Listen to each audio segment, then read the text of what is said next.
One of the common questions I get as a veterinarian is, what should I feed my pet?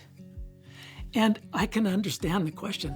When I've gone into pet stores too, you see row after row of different types of bags, some for this dog breed, some for that dog breed. How's a person to make sense of it?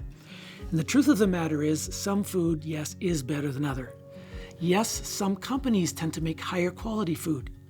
And the other thing is that when you read the back of the bag, a lot of people say, well, look, they have this food, and they look the same by the guaranteed analysis. The guaranteed analysis doesn't give you much information. I can take my leather shoes that I'm wearing and feathers from ducks and motor oil, mix it all up and have it analyzed and get a guaranteed analysis that's somewhat similar to what it says on the back of the bag. What we have to be worried about is quality of ingredients and digestibility.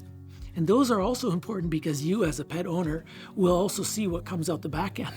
If we have highly digestible food, there's less likely to be intestinal problems, less likely to be problems with diarrhea or constipation. And of course, that makes all of us happier, not just our pets. So you've heard the old adage, you are what you eat. It's true. Our pets are also what they eat. And guess what?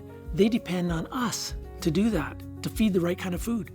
What oftentimes surprises me is that a person will go to, for example, a person in a pet store and get information which is very biased, and then not pay as much attention to veterinary recommendations. Now, sure, veterinary recommendations can be biased as well, but in general, the quality of food that you'll buy is very, very important. And the prices actually don't differ as much as what you'd think, because you tend to pay a little bit more for good quality food and you need less of it. You pay a little less for poor quality food and you need a whole lot more. I had a client once that brought in a bag of food that was very poor quality, and I talked to him about getting a diet that we carried. He said, well, that's like 4 times as expensive. I said, trust me. He came back about 3 months later and said, my dog is eating only a quarter as much as what he used to, and he's pooping a whole lot less. So guess what? Do the math. Eating a quarter as much, paying 4 times as much. Actually, the cost was about the same, and the dog was better off for it, because we are what we eat.